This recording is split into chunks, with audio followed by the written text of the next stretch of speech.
ছোট্ট সোনা বন্ধু, সবাই ভালো আছো তো?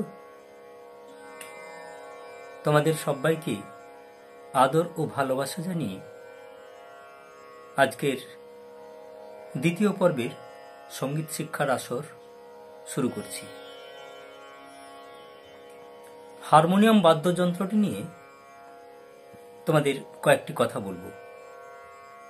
আমাদের ভারতীয় সঙ্গীতে হারমোনিয়াম নামক বাদ্যযন্ত্রটি ওতপ্রোতভাবে জড়িত, বিশেষ করে সঙ্গীত সাধনার ক্ষেত্রে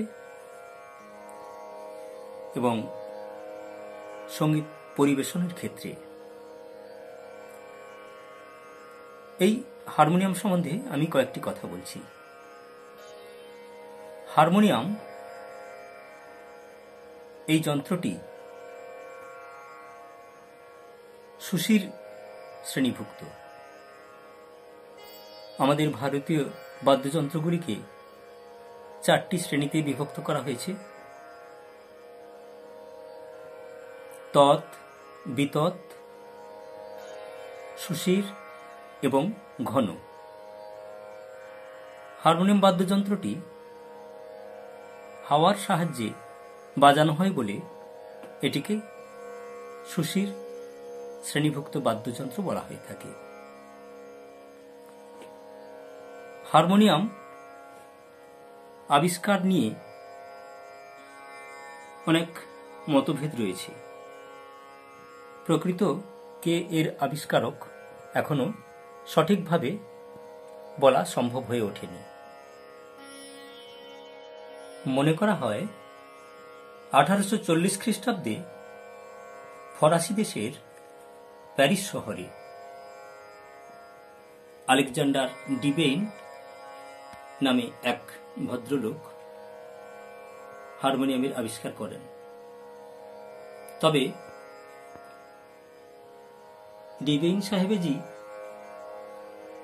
সর্বপ্রথম হারমোনিয়ামের একটি মডেল তৈরি করেছিলেন, এ বিষয়ে কোনো সংশয় নেই। হারমোনিয়াম বাদ্যযন্ত্রটি প্রথম তৈরি করা হয়েছিল ডায়াটনিক স্কেলে, অর্থাৎ এর সুরগুলি ফিক্সড অর্থাৎ নির্দিষ্ট থাকত, যে কারণে গান গাইবার সময় এই স্কেলের অনেক অসুবিধার দিক ছিল। কেউ যদি একটু নামিয়ে নিচু পর্দায় বা স্কেলে গান গাইবার চেষ্টা করত, সেক্ষেত্রে সুর বেসুরো হয়ে যেত, সুর মিলত না। বা কেউ যদি একটু উঁচু স্কেলে গান গাইবার চেষ্টা করত বা উঁচু স্কেলে কারো গলা, সেক্ষেত্রেও গান গাইবার সমস্যা হতো। যে কারণে পরবর্তীকালে হারমোনিয়ামের স্কেল সমান স্বরান্তর বিশিষ্ট তৈরি করা হয়, অর্থাৎ ইকুয়ালি টেম্পার স্কেল, যার স্বরান্তরগুলি 1 সেমিটোন হিসেবে বাঁধা। সা, কোমল রে, শুদ্ধ রে, কোমল গা, শুদ্ধ গা, শুদ্ধ মা, তীব্র মা, পা, কোমল ধা, শুদ্ধ ধা, কোমল নি, শুদ্ধ নি এবং সা, প্রত্যেকটি স্কেলের সঙ্গে 1 সেমিটোন করে স্বরান্তর রয়েছে, যে কারণে যে কোনো পর্দা থেকে গান গাইবার সুবিধে এই স্কেলে রয়েছে। কারো গলা নিচু হলে নিচুর দিকে যে কোনো স্কেল থেকে গান গাওয়া যায়, বা উঁচুতে যে কোনো স্কেল থেকে গান গাওয়ার সুবিধে এই স্কেলে, এই ইকুয়ালি টেম্পার স্কেলে রয়েছে। এবার আমি ভারতীয় বাদ্যযন্ত্র, যেমন ধরুন ভারতীয় বাদ্যযন্ত্র যেমন সেতার, সরোদ, তানপুরা, এগুলিতে গান গাইবার সময় সুর বেঁধে গান গাইতে হয়। কিন্তু হারমোনিয়ামের ক্ষেত্রে সুরগুলি নির্দিষ্ট থাকার জন্য হারমোনিয়ামে এর সুর বাঁধার কোনো প্রয়োজন নেই। ছাত্রছাত্রীরা যে কোনো পর্দা থেকে সহজেই কণ্ঠসাধন করতে পারে বা সঙ্গীত পরিবেশনের ক্ষেত্রেও এই যন্ত্রের অনেক সুবিধে রয়েছে, যে কারণে এই হারমোনিয়াম বাদ্যযন্ত্রটি ভারতীয় সঙ্গীতের ক্ষেত্রে একটি প্রয়োজনীয় বাদ্যযন্ত্র হিসেবে স্থান করে নিয়েছে। এবার আমি হারমোনিয়াম স্কেল বিন্যাসগুলি আমি দেখাবো, কিভাবে হারমোনিয়ামের স্কেলগুলি বিন্যস্ত রয়েছে। হারমোনিয়ামের স্বরগুলি ইংরেজি ABCDEFG এইভাবে নামকরণ করা হয়েছে। তবে প্রথম যে চাবিটি অর্থাৎ স্কেলটি, এটিকে সি বলা হয়, অর্থাৎ সি দিয়ে শুরু। তাহলে ABCDEFG এই 7টি স্বর,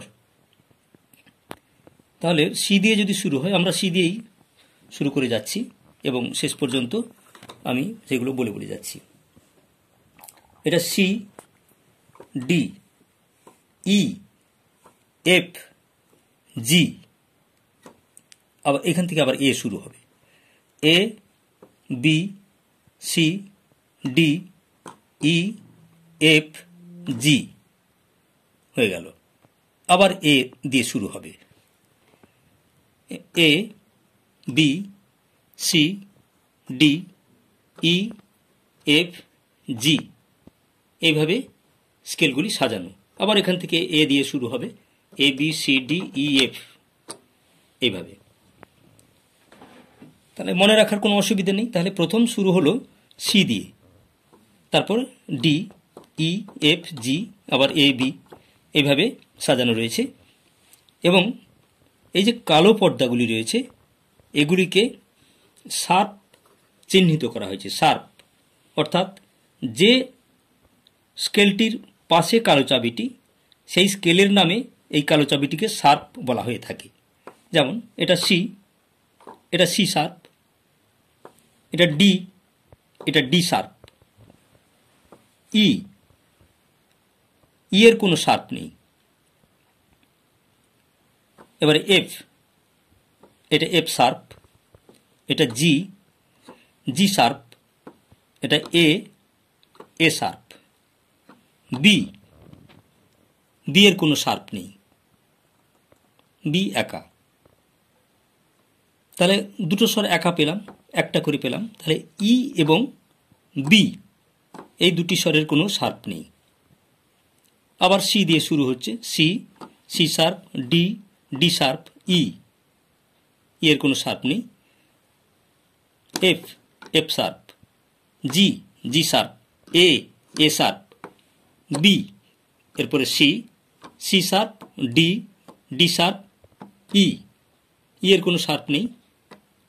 F, F sharp, G, G sharp, আবার এ, এ শার্প এইভাবেই সাজানো।